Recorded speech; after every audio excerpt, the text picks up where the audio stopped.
어떻게 봐야 되는지 자세히 쓴 이유가 이 모세 언약을 굉장히 큰 언약으로 이제 이해를 하고 있기 때문에 그렇게 이제 하는 거죠. 근데 사실 우리가 구약을 많이 안 보고 이런 이제 모세 언약 안에는 이제 굉장히 세세한 내용이 많습니다.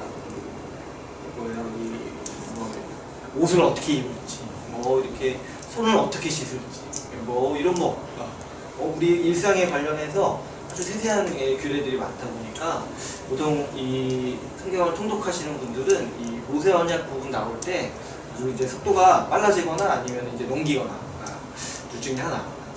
여러분들이 이제 레위기 통독해 보신 적 있으세요? 처음부터 끝까지? 그때 이제 느낀 기분을 한번 생각해 보시면 왜 우리가 모세 언약이 익숙하지 않은가 떠올릴 수 있어요. 왜 익숙하지 않냐니까 안 읽어서 그래요. 안 읽고 이제 약간 우리랑 뭔가 이해하기 어려운 말들이 좀 많이 있어요. 그래서 이제 모세 언약을 좀 다룰 때 좀 이렇게 약간 큰 그림을 좀 다루고 또 필요하면 좀 구체적인 부분까지 가서 좀 다루려고 합니다. 우리 첫 번째로 오늘 나눌 내용의 모세 언약의 배경을 한번 보시면, 여러분 이제 모세 언약은 우리가 이제 지난 시간에 아브라함 언약까지 다뤘을 때는 이제 창세기까지 다룬 거예요. 근데 이제 모세 언약은 언제 등장을 하냐니까 이 출애굽기부터 이제 등장을 하죠. 근데 이제 이 출애굽기의 내용을 우리가 사실은 출애굽기가 굉장히 유명하면서도 굉장히 잘 안 알려진 책이에요. 출애굽기 하면 딱 떠오르는 이야기가 있죠. 이 출애굽하는 이야기가 떠오르죠. 근데 사실 모세 언약이요, 이 출애굽에 담겨 있어요. 출애굽기. 우리가 출애굽기를 그 애굽 심판받고 이제 떠나는 그 장면에서 출애굽기가 끝난다고 생각해요. 이제 드라마나 영화 같은 거 보면 거기서 많이 끝나잖아요. 근데 이제 사실은 그것보다 더 많은 분량을 이 모세 언약 부분에 할애를 하고 있어요. 근데 이제 앞에서 어떤 일이 있었냐니까 보니까 이 출애굽기를 보면은 이 아브라함 언약이 어느 정도 성취된 모습을 우리가 보게 됩니다. 이 아브라함 때는 이 아브라함의 자녀가 그렇게 많지 않았어요. 그냥 손에 쓸 수 있을 정도로 아브라함은 이삭 한 명 낳고 또 이제 다른 선들도 있긴 하지만 이삭, 야곱 이렇게 이어지면서 이렇게 한 소수의 사람으로 이어지고 야곱 때 이제 12명의 형제들 이렇게 낳고 해가지고 창세기에서는 마무리되죠. 근데 이제 출애굽기를 보니까 그 일족이 한 민족을 이룬 것으로 이렇게 파악할 수가 있죠. 그래서 이제 창세기 마지막에 보면 70명 정도가 애굽 땅으로 들어갔다고 해요. 야곱 이 가족이랑 해가지고 기근이 있었을 때. 근데 이제 그 민족이 애굽이 되게 살기 좋았나 봐요. 거기서 이제 민족을 이룰 정도로 부흥한 거예요. 그래서 우리가 이제 출애굽기 1장 7절을 보면은 이 이스라엘 자손이 매우 번성해왔다. 그래서 이제 어떻게 표현해요? 온 땅에 가득하게 돼요. 이거는 이제 과정법이라고 할 수도 있지만 이 하나님께서 이 아브라함에게 하신 약속을 신실하게 이행하고 계시다라는 거예요. 그래서 이게 거의 이제 아브라함에게 약속하시고 400년가량 흐른 뒤에 있는 이야기인데, 하나님은 이때까지도 이스라엘 백성을 신실하게 인도하셔서 이 사람들이 번성하게 한 거죠. 이게 진짜 하나님이 하셨다고밖에 생각할 수 없는 게, 이제 그 당시에 그냥 한 가족이 민족이 된다라는 거는 굉장한 일이라고 할 수 있죠. 더군다나 이스라엘 민족이 그 애굽 땅에서 대우를 잘 받았던 게 아니에요. 이 노예 취급을 받았고 그 한때 또 핍박을 받았어요. 그리고 이제 출애굽기 초반에도 나오지만 바로 왕이 파라오가 너무 애들을 많이 낳으니까 어떻게 해요? 죽이라고 하죠. 그 정도로 핍박을 받았는데도 이렇게 인구가 번성한 거예요. 그랬을 때 이제 하나님께서 정말 신실하게 일하셨다고밖에는 설명할 수가 없죠. 우리 출애굽기 2장을 보면은 하나님은 이 이스라엘 백성들의 이제 고통을 보고 언약을 기억하셨다고 해요. 뭐냐니까 아브라함과 이삭과 야곱에게 세운 그의 언약을 기억하셨다는 거예요. 그러니까 이 모세 언약도 결국에는 이 아브라함 언약의 연장선상에서 이루어지는 일인 거예요. 하나님은 아브라함에게 약속하신 바를 계속해서 이루어 가시고 그 언약에 따라서, 그리고 아브라함에게 또 말씀하셨어요. 너희 민족이, 너희 자손들이 애굽에서 종살이할 거다. 근데 내가 구출해서 다시 가나안 땅으로 오게 할 거다라고 그 언약식 맺을 때 창세기 15장에서 말씀하셨죠. 근데 여기서 실제 그 일이 벌어졌을 때 하나님께서는 이 아브라함에게 말씀하신 바를 이루시기 위해서 그들의 고통을 보셨다라고 이제 얘기를 하고 있는 거죠. 그래서 어떤 일이 일어나니까 우리가 다 아는 이야기입니다. 이제 모세를 이제 부르셔서 이스라엘 백성을 애굽에서 이제 구원하시죠. 그래서 이제 우리가 이제 많이 아는 얘기 중에 이제 10가지 재앙이 일어나는 이야기가 있습니다. 그래서 이제 사실 이것도 많이 다 다루면 좋겠지만 지금 이제 모세 언약을 다루기 때문에 넘어가고 10번째 재앙만 한번 보면은 이제 하나님께서는 10번째 재앙으로 이 장자의 죽음을 이제 얘기하십니다. 근데 여기서 장자는 뭐예요? 처음 난 것이잖아요. 그러니까 사람이기 때문에 것이라고 할 수는 없지만 처음이잖아요. 근데 하나님께서 항상 처음 것, 소산의 처음 것을 바치라고 할 때는 뭐를 상징적으로 하는 거냐니까 그 전체를 나에게 바치라는 거예요. 근데 이제 그 전체를 바치면은 뭐예요? 먹고 살 게 없잖아요. 그러니까 처음 것만 상징적으로 하나님이 받으시는 거예요. 그러니까 장자의 죽음은 뭘 상징하냐니까 인류의 전체의 죽음을 말하는 거예요. 애굽의 이제 장자 죽음 심판을 하신 거는 그 애굽 백성 전체가 죽었다 이거를 상징적으로 보여주시는 거예요. 근데 이 심판은요, 모든 이스라엘 백성도 사실 이 심판 아래에 있어요. 근데 하나님께서 어떻게 하시냐니까 이스라엘 백성들에게 이 한 가지 이 심판을 피할 수 있는 길을 열어주시는 게 뭐예요? 그 6월절 어린 양의 피로 이 심판을 벗어날 수 있다라고 이렇게 보여주시는 거예요. 그래서 이제 양을 잡아서 흠없는 어린 양을 잡아서 문설주에 피를 바르고 그 안에서 있어야 되는 거죠.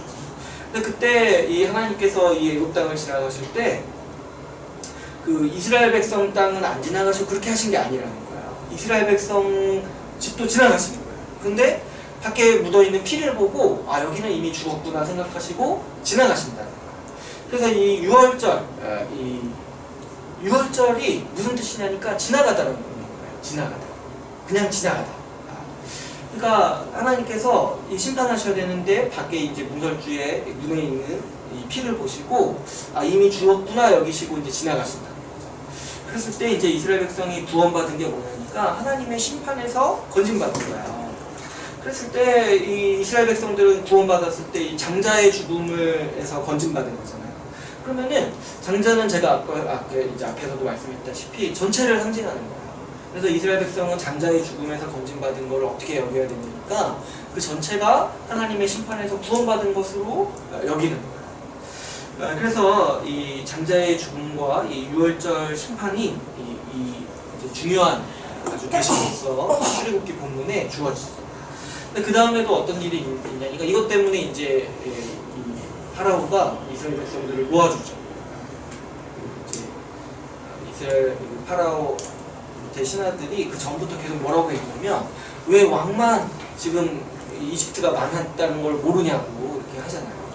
그래서 이제 파라오가 이제 자기 아들도 죽으니까 이제 놓아주는 거예요. 이스라엘 백성들을 놓아주고 근데 이제 이 사람의 참 이 완악함이 끝이 아닌 거예요. 놓아주니까 또 괘씸해서 어떻게 해요? 쫓아가죠. 쫓아갔을 때 하나님께서 또 어떻게 하시냐니까 이 홍해를 가르시고 이스라엘 백성들이 통과하도록 하시고 그 홍해로 동시에 어떻게 해요? 이 이집트 군사들을 다 덮치시죠. 이것도 마찬가지로 이스라엘 백성들은 뭐예요? 하나님의 심판, 이 홍해 자체가 원래 하나님의 심판인 거예요. 근데 이스라엘 백성들은 지나가죠. 그리고 그 애국 군대들은 심판을 당하죠. 그래서 하나님의 구원이 어떤 이제 방식으로 이루어지는지 아주 이 출애굽기 본문이 우리에게 보여주죠. 그래서 우리가 이제 신약에서 복음을 설명할 때 반드시 얘기하는 것 중에 하나가 6월절 어린 양의 피, 그리고 이 세례 얘기할 때 어디요? 바울이 세례 얘기할 때 이스라엘 백성이 그때 세례를 받은 거라고 얘기를 해요. 이 홍해를 지나가는 베드로인가 잘 기억이 안 나는데 그래서 이 일을 겪고 난 뒤에 이제 이스라엘 백성이 이 일 뒤에는 완전히 이제 구원을 받은 것으로 여기고 하나님을 찬양하는 이야기들이 나오죠. 그래서 이제 모세의 노래, 미리암의 노래가 이제 그 뒤에 이제 나오는 이야기입니다. 그리고 이제 그 뒤에 몇 가지 이야기가 더 있죠. 중간에 이제 우리가 지금 뭐 야채, 부추 이런 거 못 먹는다고 다시 이스라엘 애국으로 돌아가고 싶다고 사람들이 얘기를 하는 거야. 그때 몇 번 혼났어. 그러니까 이게 사람이 저 그때 그 부분에서 생각했는데 먹을 것에 대한 이게 참 큰 것 같아요. 먹을 것 때문에 이거 하나님에 대해서 불평할 수 있다. 그렇죠. 근데 아무튼 이스라엘 백성이 그것만 봐도 이 사람들이 좀 이렇게 성장이 좋은 사람들이 아니에요. 방금 구원 받았는데 며칠 뒤에 조금 배고프다고 노예 때가 나왔다 이렇게 얘기를 하는 거야. 그러니까 이제 좀 이상한 사람들이에요. 어떻게 보면. 근데 이제 그런 거 이제 하나님께서 만나 매출하게 주시고 또 물 없다고 불평해서 또 이제 이렇게 물을 넣어주시고 해서 이스라엘 백성이 이제 그런 우여곡절 끝에 어디에 도착했냐니까 시내산에 도착했어요. 그래서 이제 그때부터가 출애굽기 19장. 출애굽기 19장부터 이 모세 언약 본문이 펼쳐지는 장이라고 볼 수가 있습니다. 근데 이제 안타깝게도 우리가 이제 출애굽기 한 20 몇 장부터는 잘 안 읽어요. 여기까지 굉장히 익숙한 이야기들인데 20장, 21장, 22장 이렇게 가는 때 이제 많이 건너뛰죠. 건너뛰니 내 얘기라서 이제 또 미수기로 가죠. 근데 이제 오늘은 우리가 이 본문을 다룰 거예요. 그래서 이제 약간 익숙하지 않을 수 있는데 성경책이랑 좀 같이 보시면서 이렇게 보시면은 조금 편하실 수 있을 것 같아요. 이 모세 언약은 19장부터 24장, 출애굽기 19장부터 24장에 아주 집약적으로 나타나고 있습니다. 이 모세 언약의 약속이 하나님께서 이 언약을 통해서 무엇을 약속하시나? 언약에는 항상 상과 벌이 있다고 했어요. 상과 벌. 언약을 지켰을 때 받는 복이 있고 어겼을 때 받는 벌이 있는 거예요. 근데 그 약속에 대해서 아브라함에게도 이제 12장, 15장에서 약속을 먼저 주셨죠. 하나님께서 이 모세 언약을 맺으시기 전에 이제 약속을 언제 하시려니까 출애굽기 19장 5절에서 6절 말씀이에요. 이제 강의 안에 있는데 출애굽기 19장 5절에서 6절 말씀을 한번 같이 한번 읽어보겠습니다. 5절 6절 말씀 읽어볼게요. 시작. 세계가 다 내게 속하였나니 너희가 내 말을 잘 듣고 내 언약을 지키면 너희는 모든 민족 중에서 내 소유가 되겠고 너희가 내게 대하여 제사장 나라가 되며 거룩한 백성이 되리라.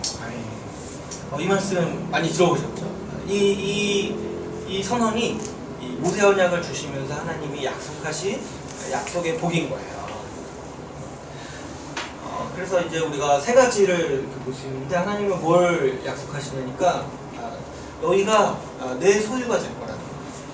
그리고 두 번째로 너희가 내게 대하여 제사장 나라가 된다는 거죠. 그리고 세 번째로 거룩한 백성이 된다는 거예요. 여러분들 이 본문이 이제 좀 이렇게 익숙할 수 있어요. 왜 그러냐니까 이거 찬양이 하나 있는데 뭔 찬양이죠? 무슨 찬양이죠? 우리 축복성인가요? 너는 택한 족속이요. 그 찬양은 사실 베드로 전서인가요? 네. 베드로서에서 이제 나온 건데 지금 이제 이스라엘 백성들을 이렇게 할 거라고 말씀하시는데 베드로서에서는 뭐라고 얘기하니까 너희가 택한 족속이고 왕같은 제사장이고 거룩한 백성이라고 얘기해요. 어딜 향해서? 교회를 향해서. 그러니까 이 모세 언약에 약속하신 그 공약이 교회에서 성취되었다라고 신약에서는 이미 선언하고 있는 거예요. 근데 이제 출애굽기 본문에서는 이 모세 언약의 약속으로 이 세 가지를 약속하시는 거예요. 너희가 하나님의 소유가 될 거다. 제사장 나라가 될 거다. 그리고 거룩한 백성이 될 거다라고 말씀하십니다. 근데 여기서 첫 번째로 이 하나님의 소유가 된다는 게 무슨 말인지를 좀 이해할 필요가 있겠죠. 5절을 보시면 사실 이 하나님은 이렇게 말씀하세요. 세계가 다 내게 속하였나니. 이 말은 무슨 말이에요? 세계 전체가 다 내 거라는 말씀이죠. 그러니까 하나님은 사실 너희가 내 소유다 이런 말씀을 하실 필요가 없으신 거예요. 그냥 하나님 거니까 다. 근데 뭐라고 얘기하시냐니까 너희가 모든 민족 중에서 내 소유가 된다는 거예요. 여기서 쓰는 단어가 이제 이 세굴라라는 단어, 히브리어 단어인데 근데 여기서 이 말은 무슨 뜻이냐니까 아주 보배로운 소유라는 거예요. 내가 아주 비밀스럽게 간직하는 소유를 말할 때 그래서 이제 성경의 용례에도 아주 이제 내 것 중에 가장 귀한 보물 있잖아요. 여기 반지의 제왕 보면은 이거예요. 골룸이고 자기 반지한테 내 보물 이렇게 말하는 거죠. 그때 그 용법인 거야. 내 소유가 여러 개가 있는데 가장 귀한 내 소유란 내가 정말 은밀히 간직하고 내가 정말 가장 귀히 여기는 내 소유로 여긴다는 거야.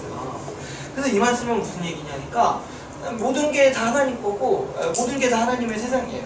그런데 이스라엘 백성 너희를 나와 특별한 관계로 여기겠다. 너희를 내 특별한 소유, 내 아주 특별한 관계 안으로 너희를 내가 삼겠다라고 부르신 거죠. 그래서 뭐 이런 거죠. 우리 한 반에 속해 있습니다. 여러 사람이 있잖아요. 근데 그 중에 정말 나랑 같은 반 동기고 동창인데 그 중에 정말 내가 특별히 여기는 친구 한 명 있죠. 그런 내 친구, 내 어떤 정말 소중한 친구, 그런 관계처럼 여긴다는 거예요. 여러 정말 다 하나님과 앞에 하나님 소유고 하나님이 안 되신 피조물이지만 너희를 내가 특별히 내 소유, 나의 아주 가장 귀한 보물로 삼겠다라고 하나님이 말씀하신다는 거죠. 그만큼 이 하나님께서 그분의 언약 백성을 아주 귀히 여기시고 그분과 아주 특별한 관계로 부르신다는 거예요. 그러니까 여러분 우리가 하나님의 백성이라는 말은요 굉장한 은혜인 거예요. 하나님이요 하나님의 백성인 사람 물론 백성이 아닌 분에도 은혜를 주신다고 했어요. 악인에게도 비를 내려주시고 정말 제가 이제 국가 얘기할 때도 그런 얘기 좀 한 건데 일반적으로 이 하나님을 굳이 안 믿더라도 정말 심지어는 하나님을 아주 적대하면서 살지라도 하나님은 그 사람에게 햇빛을 비춰주시고 비를 내려주시고 은혜를 주신다는 거예요. 근데 하나님은 그렇다고 해서 그분이 택한 백성, 언약 백성과 언약 백성이 아닌 사람을 동등하게 대하시는 분이 아니라는 거예요. 그분은 우리 하나님의 백성을 아주 귀한 소유로 여기신다는 거죠. 특별한 관계로 우리를 부르셨고 우리도 그럼 하나님에 대해서 어떻게 생각할 수 있어요? 그분이 나를 정말 특별하게 여기신다. 그분이 나를 아주 특별한 관계로 부르셨고 그분이 나를 얼마만큼 귀중하게 여기시고 특별하게 여기시는지를 우리가 이 세불라 이 단어를 통해서 알 수 있죠. 하나님은 언약 백성을 이렇게 자기와 특별한 관계로 삼기를 원하신다. 그런데 이렇게 우리를 이런 존재적 차원에서 우리를 아주 특별한 존재로 만드시고 이 모든 사람 중에 정말 우리를 택하셔서 우리를 정말 특별하게 여기시는 이거 바꿔 말하면 뭐냐니까 너희를 내 자녀 삼겠다. 내가 너희에게 복주겠다. 이런 말들인 거예요. 근데 여기는 이렇게 하시면서 또 어떤 거를 우리에게 주시냐니까 두 가지를 얘기하세요. 첫 번째로는 너희를 제사장 나라로 삼겠다라고 말씀하십니다. 그러니까 제사장이라는 건 아니잖아요. 근데 나라 전체가 이제 제사장이라는 거는 이 하나님께서는 지금 이 전 세계를 대상으로 말씀하고 계시니까 전 세계 중에 너희가 이 세상에 대하여서 제사장 나라 역할을 하도록 하겠다라는 거예요. 제사장은 어떤 일을 합니까? 하나님을 예배하고 또 이 백성들이 사람들이 하나님께 나와서 하나님께 예배하고 하나님과 관계를 맺도록 돕는 역할을 하는 거죠. 그럼 마찬가지로 이 이스라엘 백성, 이 언약 백성들이 어떤 역할을 하기를 원하시니까 이 세상에 대해서 이 세상에 하나님을 알고 하나님을 예배하도록 제사장 역할을 하기를 원하신다는 거예요. 그래서 이스라엘 백성 자체를 제사장 나라로 삼겠다라고 말씀하시는 거죠. 그래서 이런 면에서 이 제사장은요 왕과 같은 역할을 지니는 거예요. 그래서 우리 베드로전서 2장 9절에서 보면은 아까 제가 말씀드렸지만 제사장이라고 하지 않고 왕 같은 제사장이라고 해요. 왕 같은 제사장. 근데 왜 왕 같은 제사장이냐니까 이 전 세계를 대상으로 제사장 역할을 하려면은 왕적으로 다스리는 역할을 하는 거예요. 그 통치자의 역할을 같이 가지고 있는 거예요. 어떤 통치자로서 기능을 하는 거예요. 하나님을 올바로 예배하고 하나님께 나아갈 수 있도록 돕는 그 역할을 하는 거기 때문에 왕과 같은 제사장의 역할을 한다는 거죠. 그래서 원래 이제 역사적으로 이 부름받은 이스라엘의 사명은 제사장 나라로서 하나님이 부르신 거예요. 그래서 이방 민족들을 가르치고 이방 민족들을 정말 돌이키게 하고 그런 이제 민족으로 부르신 거죠. 근데 이제 이게 너무 왜곡되어서 우리 이제 신약 시대에 보면은 유대인들이 태도가 어때요? 이방인들을 아예 그냥 가로막죠. 이방인들이 하나님께 나아오지 못하도록 가로막는 역할을 해요. 그러니까 아주 이 사람들이 이 모세 언약을 너무 이상하게 해석을 해버리거든요. 이제 하나님은 제사장 나라는 건 사실 세상을 섬기라는 거거든요. 이방 민족들을 섬겨서 이방 민족들이 돌아오도록 하라 이건데 지금 이제 유대인들을 보면은 이제 사실 굉장히 거만해요. 보면은 자기들이 이방 나라들을 다스릴 거라고 막 생각을 해. 지금도 그렇고. 그러니까 이 모세 언약을 사실 제대로 이해를 못 하고 있는 거예요. 하나님께서는 이 지금 내 소유로 삼은 백성 있잖아요. 내 소유로 삼은 백성이 이 세상을 다스리고 중보자 역할을 하기를 원하시는 거예요.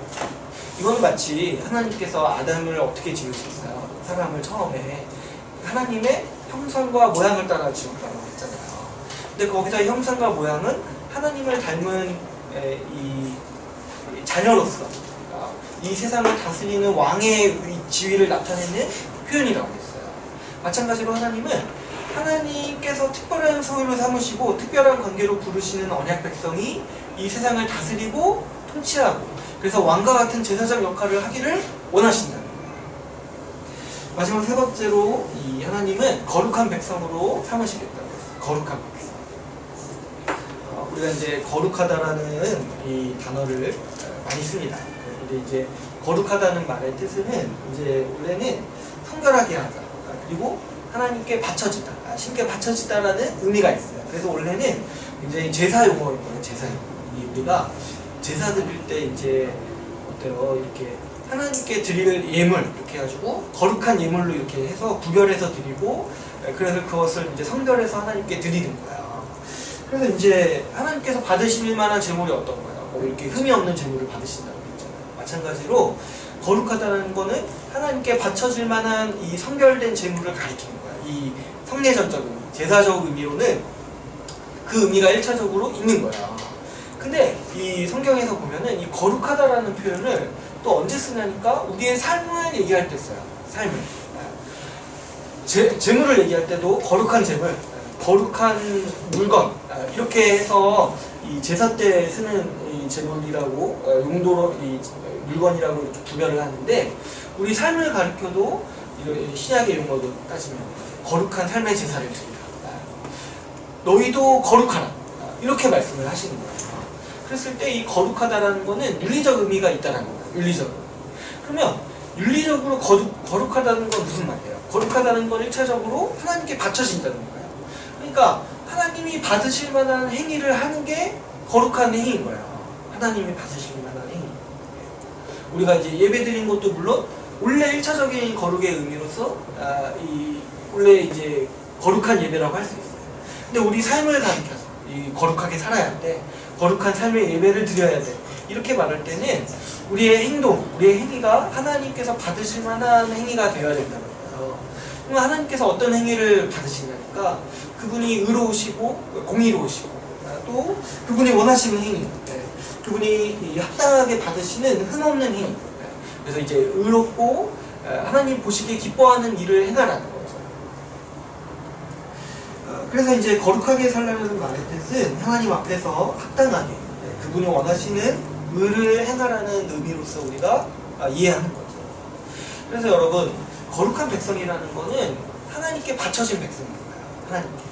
그런데 하나님께 바쳐진 백성이 어떤 특성이 있는 거야? 그 행동도 보면은 뭔가 다른 거야. 주변 이방 세계와 다른 거야. 하나님께서 기뻐하시는 일들을 하는 거야. 거룩한 백성. 하나님께서 기뻐하신다고 말씀하시고 하나님께서 원하신다라고 그 계시하신 뜻을 행하는 거야. 이 아담 언약, 이 창조 언약 때는 어떤 것으로 얘기할 수 있어요? 하나님께서 맡기신 사명을 잘 하는 거. 에덴 동산을 경작하고 다스리는 거. 그리고 무엇보다 하나님 말씀에 순종해서 이 선악과를 먹지 않는 거. 그리고 아브라함 언약 때도 마찬가지죠. 아브라함 언약 때도 하나님이 할례를 명하시면서 믿으라고 하셨어요. 그리고 내 앞에서 행하여서 완전하라고 하셨어요. 그래서 아브라함도 보면은 그 당시 당대에 행했던 사람들과 점점 구별돼요. 이 행동 자체가. 그래서 이제 사람들이 뭘 보고 알게 되는 거예요. 아, 저 아브라함이 하나님과 함께, 하나님이 저 아브라함과 함께 한다는 거를 이 아브라함의 어떤 행동 거지를 보면 알게 돼요. 그래서 나중에 아브라함이 이제 죽기 거의 직전에 이제 이 뭐예요? 이 불을 무덤을 살려고 하잖아요. 근데 그때 보면은 이방 세계로부터 많은 존경을 받고 있는 걸 알 수 있어요. 그 사람들이 이걸 안 팔려고 해요. 내가 당신 같은 사람에게 감히 돈을 받을 수 없다고 그냥 가져가는 거예요. 그만큼 그 행위로서 거룩함이 나타나는 거예요. 그래서 근데 이제 아브라함이 사죠. 확실히 하고 싶어요. 사죠. 아무튼 하나님께서 이 거룩함을 원하신다는 거예요. 그분의 언약 백성에게. 그래서 너희가 내 거룩한 백성이 될 거야. 그래서 너희가 이 세상과 구별되고 나와 내 특별한 소유로서 합당한 이 거룩한 백성이 될 거라고 하나님은 말씀하시고 약속으로 주시고 있는 거예요. 그래서 이제 이 모세 언약의 이 약속도 굉장히 멋지지 않습니까? 내가 너희를 내 특별한 소유로 삼겠다. 내가 너희를 제사장 나라로 삼겠다. 모든 민족 중에 너희를 택하여서 너희가 세상을 다스리는 왕과 같은 지위를 누리도록 하겠다. 그래서 너희는 세상과 구별되는 거룩한 백성으로 내가 너희를 삼겠다라고 약속하시는 거예요. 물론 근데 안타깝게도 이 이스라엘 백성들이 실패했어요. 이 모세 언약을 지키는 거예요. 이제 우리가 다다음 주에 더 구체적으로 살펴보겠지만 이스라엘 백성은 1차적으로 거룩한 백성이 되는 일에 실패했어요.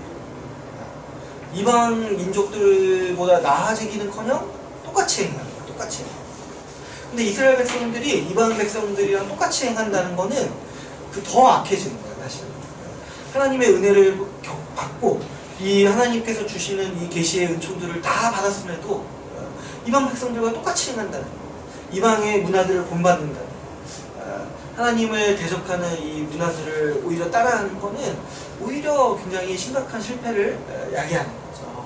그래서 이스라엘 백성들이 이 거룩한 백성이 되는 일에 실패했기 때문에 사실 제사장 나라도 사실 될 수가 없었던 거예요. 이방 백성들을 이렇게 중보하기는커녕 맨날 이렇게 배우려고 하고 또 이제 전쟁이 일어나면 다른 나라를 가서 좀 어떻게 힘 좀 이렇게 구해보려고 하고 아수르가 쳐들어오면은 애국 가서 어떻게 힘 이렇게 도와달라고 하고 애국에서 좀 위협하려고 하면은 또 다른 나라 가서 이렇게 도와달라고 하는데 어떻게 제사장 나라로서 이스라엘이 살 수 있겠습니까? 그러니까 거의 이렇게 사실 안 불러요. 제사장들도 이스라엘 백성을 구약에서 그렇게 잘 안 불러요. 계속 이 일에 실패했기 때문에. 그런데 이제 이 모세 언약이 얼마나 이제 또 은혜로운 측면이 있냐면은 하나님이 이제 잘 안 버리시는 거예요. 이 이스라엘 백성을. 사실 이 사람들이요 이 모세 언약을 거의 안 지켰어요. 보면은 심하게 안 지켰어요. 6월절도 하나님이 이렇게 주시는데 그 이제 지켰다는 언급이 성경에 한 2번인가 나와요. 그 요시야 때 한 번 지켰나? 계속 잊어버리고 있다가. 그러니까 이제 거의 안 지키는 거예요. 이렇게 얘기해도. 그러니까 이제 그럼에도 그때 불구하고 하나님께서는 이 이스라엘이라는 국가의 역사를 계속 이루어 가시는 거예요. 그래서 이제 모세 언약이 좀 복잡한 성격이 있는 거예요. 아무튼 우리가 이제 3가지 이 세골라 하나님의 소유 제사장 나라 이 거룩한 백성으로 삼으시겠다고 하는 게 아주 이 모세 언약의 아주 이 중심이라고 할 수 있어요. 중심. 그 다음으로 우리 모세 그렇다면 하나님께서 이 모세 언약을 어떻게 맺으시는지 좀 살펴보려고 하는데요.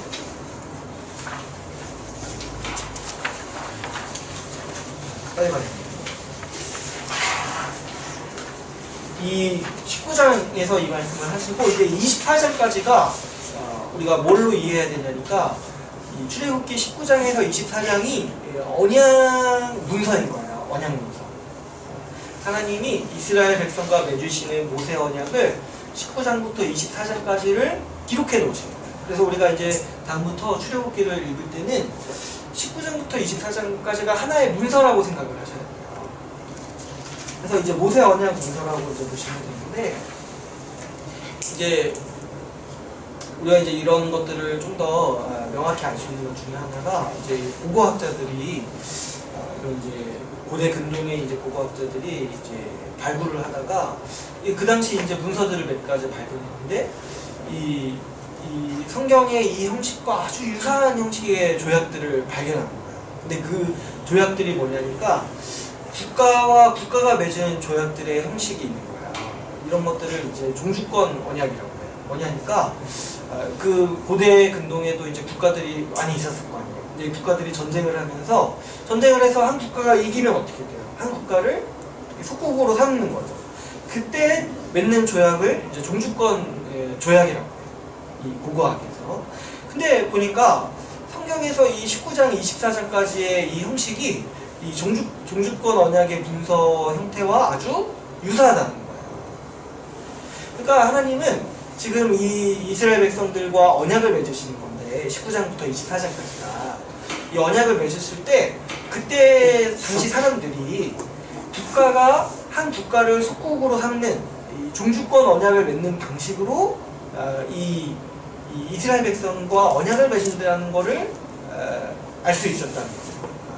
그래서 제가 이제 아브라함과 언약식 얘기할 때 그게 이제 그 당시 사람들이 계약을 맺는 방식이라고 했잖아요.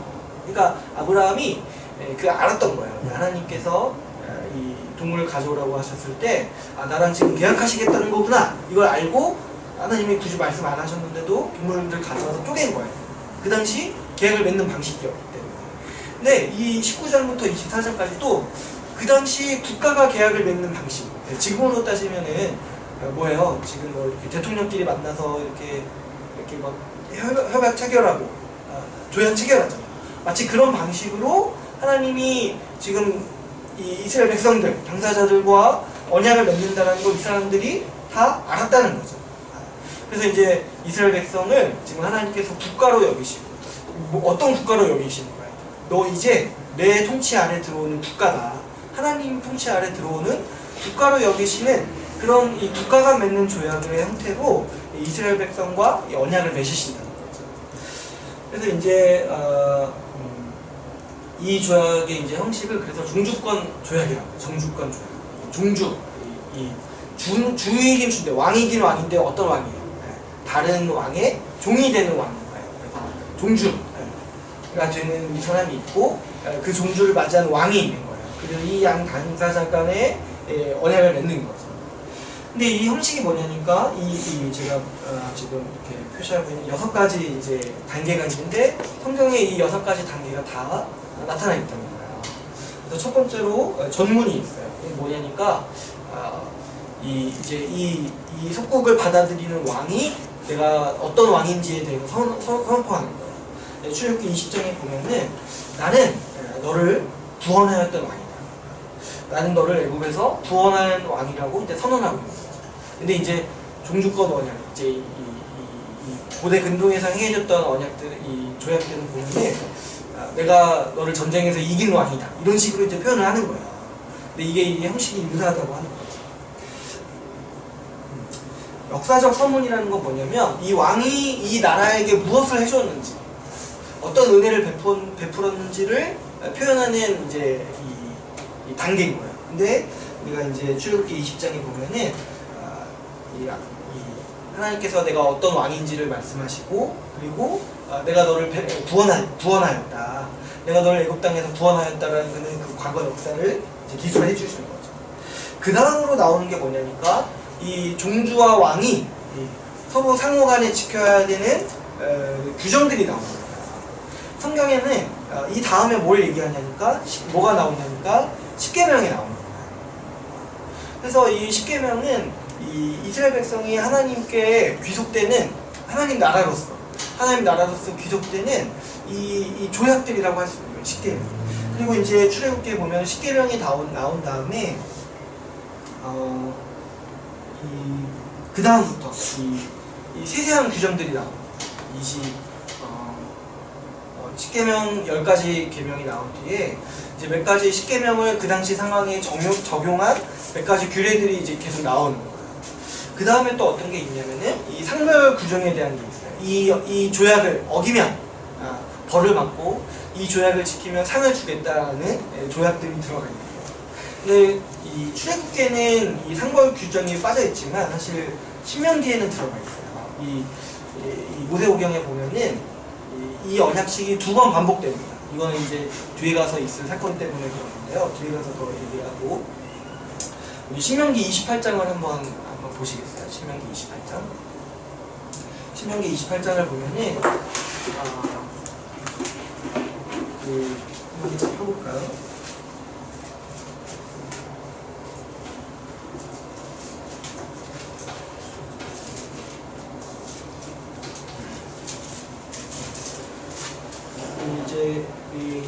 다 읽어볼 수는 없고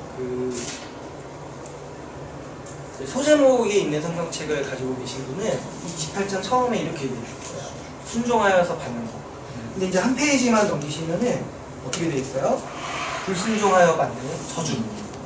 근데 이제 저주가 2페이지야. 그죠? 이제 28장을 한번 나중에 한번 쭉 한번 읽어보세요. 이게 하나님이 이 언약의 조약으로서 상벌 규정으로서 주시는 거야. 1절부터 28장 1절부터 68절인데 19절까지가 복이고 20절부터 68절까지가 저주인 거야. 근데 이제 이 저주 항목을 읽어보면은 이 모세 언약의 성격을 굉장히 잘 나타내고 있어요. 모세 언약은요 정말 강하게 하나님께서 매를 들고 너 말 안 들으면 진짜 혼날 거야 이렇게 말씀하시는 언약이에요. 이 모세 언약 자체가 그런 성격이 있네요. 그래서 이 저주를 보면은 정말 복은 너가 뭐 이렇게 앉아 있어도 복을 받고 밖에 나가도 복을 받고 뭐 집에 있어도 복을 받는데 저주는 또 반대예요.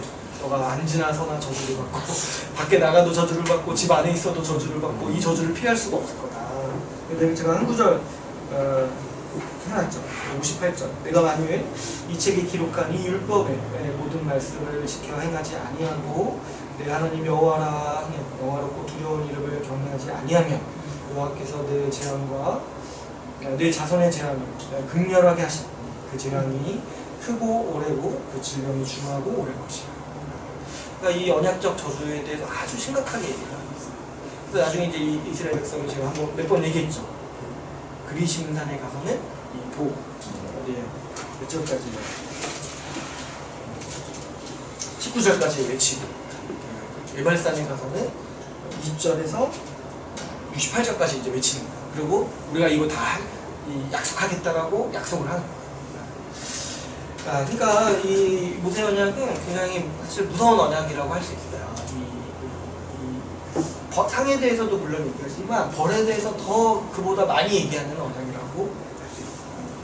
그리고 이제 정기적인 낭독을 위한 서판을 준비하는 이제 의식이 원래 그 당시에 있었다고 하는데 이것도 이제 성경에 어떻게 표현되어 있냐니까 이 모세가 이 돌판 2개를 이제 받는 거죠. 십계명이 새겨진 돌판 2개를 받고 그리고 이 율법이 기록된 십계명이 기록된 율법을 막 받고 이거를 이제 이스라엘 백성들 앞에서 읽어주는 거죠. 그리고 또 한 번 우리가 좀 중점적으로 봐야 될 게 이 조약이 이 종주권 조약이 성취된 것을 이제 공적으로 보여주는 의식이 있었어요. 그 몇 가지가 있었다는 거예요. 예를 들어서 이제 쪼개진 고개 사이로 통과하는 거는 그 당시 아주 이제 흔한 방식이었고, 뭐 이렇게 이 뒤에서 이렇게 하는 거예요. 그 왕을 따라서 이 종주가 이 서판을 받들고 길을 종주를 따라가는 거예요. 백성들 앞에서. 내가 이 나라의 왕에게 순종하겠다. 상징적으로 보여주는 거죠. 그리고 같이 또 식사를 하는 거예요. 그래서 이런 모든 요소가 사실 성경에 나타나 있다. 그래서 이제 우리가 봤을 때 이게 그 당시 국가가 맺는 조약의 형태로 하나님께서는 이스라엘 백성들을 하나님 나라라는 국가로 맞이하셨다는 거를 이 언약의 형태로 우리가 알 수가 있는 거죠. 그래서 이제 출애굽기 24장에 보면은 실제로 식사를 하는 장면이 나와요. 이 언약식을 다 마치고 식사를 하는 거죠. 그런데 이제 이 출애굽기는요, 그래서 두 부분인 거예요. 크게는 첫 번째는 18장까지. 18장도 아니죠. 하나님께서 애굽에서 이스라엘 백성을 구원하신 얘기가 출애굽기 전반부고 후반부는 언약을 맺으시는 이야기인 거예요. 근데 한 가지 문제가 생겨요. 이렇게까지 다 했는데 뒤에 가서 나오는구나. 이렇게 다 하는 거예요. 이렇게 다 하고 이렇게 언약을 맺으시는 거예요. 이 언약식 장면을 한번 보면은 출애굽기 24장 4절에서 8절에서 이 언약식을 맺는 거예요. 이 아브라함과 언약식을 가지셨듯이 이 이스라엘 백성 전체와 언약식을 갖는 거예요. 이게 이 계약식이라고 했죠. 계약식. 그래서 우리 한번 읽어볼까요? 출애굽기 24장 4절에서 8절 같이 한번 읽어보겠습니다. 시작. 모세가 여호와의 모든 말씀을 기록하고 이른 아침에 일어나 산 아래 제단을 쌓고 이스라엘 12지파대로 12기둥을 세우고 이스라엘 자손의 청년들을 보내어 여호와께 소로 언제와 화목제를 드리게 하고 모세가 피를 가지고 반은 여러 양푼에 담고 반은 제단에 뿌리고 언약서를 가져다가 백성에게 만족하여 함께 하니 그들의 이르되 여호와의 모든 말씀을 우리가 준행하리이다. 모세가 그 피를 가지고 백성에게 뿌리며 이르되 이는 여호와께서 이 모든 말씀에 대하여 너희와 세우신 언약의 피니라. 이게 이제 모세 언약의 언약식인 거야. 그래서 이제 우리가 이런 거 잘 모르고 읽을 때는 그냥 그런가 보다 하고 넘어가는데 사실은 이 19장부터 24장까지의 언약을 체결하는 이제 장면인 거죠. 근데 이 언약식을 자세히 보시면은 이제 12지파대로 12기둥을 세우죠. 그러니까 이 백성 전체가 이 언약식에 참여한다라는 상징으로서 보여주는 거예요. 근데 왜 이게 필요하냐니까 여러분 지금 이스라엘 백성이요 장정만 지금 수십만 명이에요. 그러니까 지금 뭔가 상징이 필요한 거예요. 한 명 한 명이 다 이 언약식에 참여할 수가 없으니까 다 그 자리에 있긴 해도 뭔가 상징적으로 이 우리 전체가 여기에 참여한다는 거를 보여줄 필요가 있는 거예요. 그래서 이 앞에서 화목제를 드리는데 그 다음에 이제 중요한 게 뭐냐니까 모세가 피를 가지고 이 화목제를 드리면 어때요? 피가 나오잖아요. 짐승을 죽이는 제사니까. 근데 이 피를 어떻게 해요? 백성 이 제단한테 뿌리고 또 어떻게 해요? 백성들한테 뿌리죠. 그러면서 백성들이 우리가 이 언약을 반드시 지키겠다고 사약을 하죠. 이제 우리가 아브라함 언약 때 계약식을 이해하고 나면은 이 지금 계약도 어떤 성격이라는 걸 알 수 있어요. 피를 왜 뿌리는 거예요? 이거 뭐 안 지키면은 내가 죽겠다는 의미로 피를 뿌린다는 거를 우리가 쉽게 알 수 있겠죠. 그래서 어떤 학자는 왜 여기서는 짐승을 안 지나가냐니까 그런 얘기도 하더라고요. 수십만 명이 짐승 지나가려면 너무 힘들다. 그래서 이제 상징적으로 피를 뿌리는 거다. 근데 이제 뭐 그렇게까지 안 가도 피를 뿌리는 것 자체가 지금 이거 피가 난무하는 계약인 거야. 지금 모세가 피를 지금 이렇게 생각을 해보세요. 이게 여러 양푼에 담가왔다고 했죠. 지금 그러니까 이 수십만 명 장정 앞에 있고 이 12기둥이 있는데 피가 한 바가지가 아니라 여러 바가지로 있는 거예요. 바가지라는 건 좀 이상합니다. 그거를 가져와서 모세가 어떻게 하는 거예요? 백성들한테 계속 뿌리는 거야. 제단에도 한번 뿌리고. 그러니까 피범벅인 거예요. 지금 피범벅. 그 상태에서 지금 뭘 맹세하는 거예요? 내가 이 언약을 반드시 지키겠습니다. 이렇게 맹세하는 거예요. 그 피냄새가 진동하는 데서 그렇게 얘기한다는 것 자체가 내가 지금 여기에 생명을 걸겠습니다. 내가 지금 목숨을 걸고 여기 있습니다. 이 언약에 참여하는 겁니다. 이 표시를 이제 하는 거죠. 여러분 이게 모세가 얼마나 피를 많이 준비했겠어요. 장정이 수십만 명인데 자칫 잘못하면 앞줄에 있는 사람밖에 못 맞아요. 그러니까 최대한 뒤에까지 가게 하려고 모세가 피를 많이 준비했어요. 짐승도 많이 죽이고. 그러니까 아주 이 계약 자체가 아주 죽음의 냄새가 진동하는 계약이에요. 근데 이 계약을 딱 맺는 거예요. 이 엄숙한 이 피의 언약을 맺는 거죠. 그래서 이제 예수님께서 이 언약의 피라고 말씀하시는 거 있잖아요. 그래서 이 언약이 원래 이 죽음의 냄새가 아주 진동하는 이 계약인 거예요. 이 피, 언약의 피. 그래서 이 피가 이 언약적 저주, 죽음을 상징하고 내가 이 언약을 어겼을 때 죽음으로 갚겠다라는 서약이라는 걸 우리가 이해할 수 있죠. 그 다음에 어떻게 하냐니까 이제 이 언약을 체결했어요. 그 다음에 어떻게 해요? 24장 9절에서 11절 보면은 이 식사를 해요. 언약 식사를 해요. 언약이 체결됐잖아요. 이 아주 엄숙한 언약, 정말 피냄새가 진동하는 이 언약을 무사히 체결하고 이제 이 체결한 것을 기념해서 어떻게 하냐니까 그 이스라엘 장로들, 이스라엘 백성을 상징하는 사람들이 이 시내산에 올라가죠. 그 앞에서 근데 이 10절 말씀, 24장 10절 말씀을 보니까 하나님을 봤다고 해요. 하나님을 봤다고. 그래서 하나님 앞에서 식사를 하는 거예요. 이게 뭐냐니까 하나님과 맺은 언약을 기념해서 그 언약을 기념하는 식사인 거예요. 그래서 이거를 우리가 이제 언약 식사라고 부르는 거죠. 사실 이제 아브라함도 그 나와 있진 않지만 뒤에 밥을 먹었을 거야. 그쪽엔 짐승을 가진 거야. 그죠? 그래서 여러분, 이게 굉장히 재밌는 게 뭐냐니까 우리가 결혼식 끝나고 식사하잖아요. 왜 그러냐니까 언약이 체결된 것을 기뻐하는 거야. 그래서 식사가 있는 거야. 그 대통령들도 만나서 언약 체결한, 아니 언약이 아니라 조약 체결한 다음에 식사하잖아요. 이번에 어디에요? 트럼프랑 김정은이 만났을 때 그거 깨져가지고 뭐예요? 밥 안 먹고 집에 갔잖아요. 그러니까 이 밥을 먹는다는 게 뭐예요? 언약을 맺었으니까 우리가 이제 누리고 축하하자, 이 의미로 밥을 먹는 거예요. 예수님이요 이 땅에 오셨을 때 그 잔치에 많이 참여하신 이유가 여기에 있어요. 언약을 체결하러 오신 분이기 때문에 언약 식사로서 식사를 참여하는 거예요. 그리고 예수님이 내 피를 언약의 피라고 얘기하신 그 자리가 어떤 자리셨어요? 유월절 식사 자리였어요. 그러니까 그 식사 자체를 예수님은 언약 식사로 이해하시는 거예요. 내가 이제 언약을 체결하니까 이 언약을 기뻐하는 식사로 가지는 거예요. 근데 이게 지금 우리가 어떻게 지키는 거야? 우리가 성찬식으로 지키는 거예요. 그래서 우리가 이제 원래 성찬식이 만찬이랑 같이 있는 거예요. 그래서 이제 우리가 이제 언약 백성임을 기억하고 그 언약 안에서 우리가 기뻐하는 거. 그게 우리의 성만찬에 나타나 있는 거죠. 그래서 여기까지 24장까지가 이 출애굽기에서 이렇게 얘기하고 있는 이 모세 언약의 아주 주요한 내용입니다.